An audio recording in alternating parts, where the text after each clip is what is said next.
Imagine waking up one morning worth nothing and going to bed with more money than a brain surgeon makes today.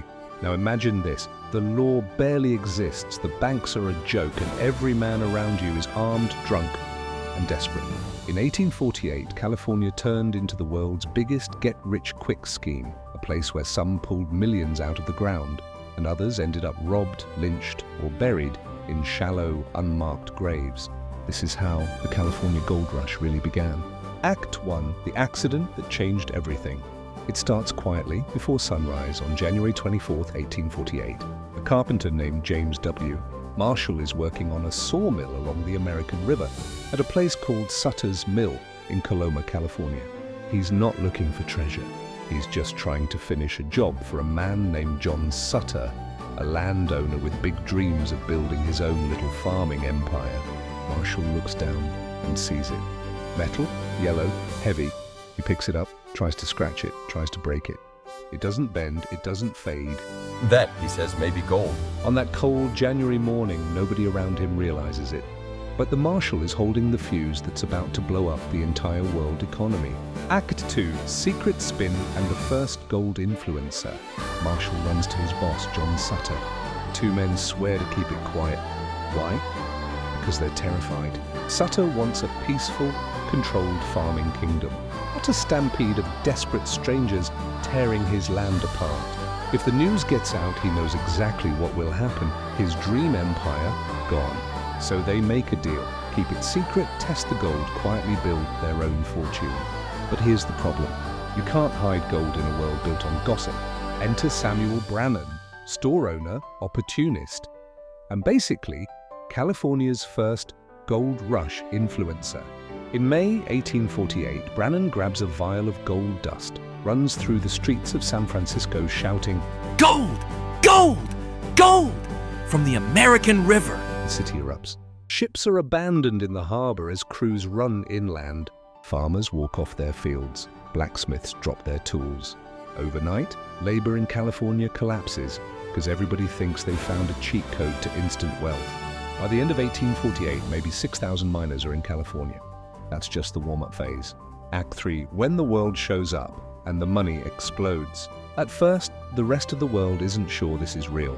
Rumors of gold sound like a scam until December 5th, 1848. That's when US President James K. Polk stands before Congress and officially confirms it.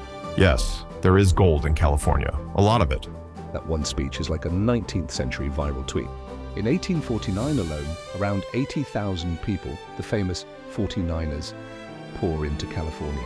Some come overland, walking 2,000 miles across plains and mountains. Others sail around Cape Horn or cut through Panama jungles crawling with disease. And the money? It's insane. In 1849, miners pull about $10 million worth of gold out of California. By 1850, that jumps to over 40 million. In 1851, around $75 million. By 1852, it peaks at roughly $80 million in a single year. Adjusted for today, we're talking billions. Early on, a successful miner might pull in $20 to $50 a day, when a good daily wage back east was maybe $1. But that doesn't last. Act 4, the dark side, crime, chaos, and broken dreams. Here's the part the legends usually skip. Gold wasn't just wealth, it was a magnet for every kind of human problem. The mining camps are almost all male, thrown together overnight, with no real government, no police, and no prisons. Just thousands of armed strangers sleeping inches from fortunes in raw gold dust. What could possibly go wrong? Claim jumping becomes a way of life. Stealing someone else's mining spot, often at gunpoint.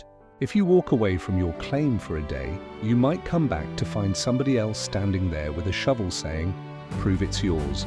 Courts, lawyers?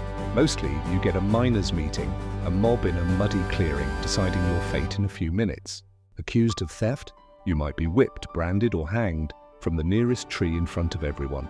Murder rates in some gold rush towns shoot up to some of the highest in American history. And then there are the robbers. Stagecoaches carrying gold are attacked on lonely roads. Miners staggering back to camp at night with pockets full of dust simply disappear.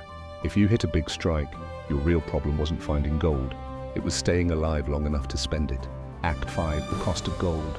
The gold rush rewires California, but it comes with a brutal price. Indigenous communities are pushed off their land, hunted, and massacred. Between 1848 and the early 1850s, thousands of native people are killed as settlers and miners expand. Non-white miners, especially Mexicans and Chinese immigrants, face vicious discrimination. Special foreign miners' taxes are designed to squeeze them out. Violence, lynchings, and land theft become part of the landscape. By the early 1850s, the easy surface gold is mostly gone. Daily earnings drop. What used to be $20 to $50 a day for some miners sinks to $6, maybe $10. If you're lucky, big companies with machines and capital start to take over. What began as a gambler's paradise for ordinary people turns into an industry run by investors and corporations.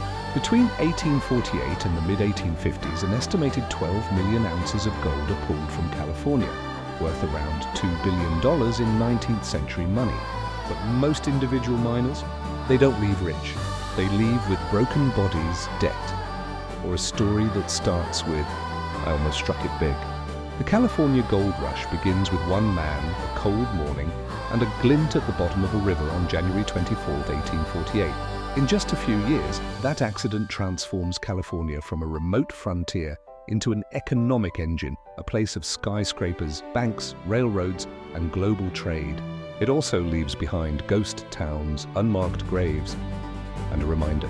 Whenever humans think they've found easy money, the real gold is rarely what's in the ground. It's who's selling the shovels and who survives the rush. If you like this deep dive into the chaos behind the California gold rush, stick around.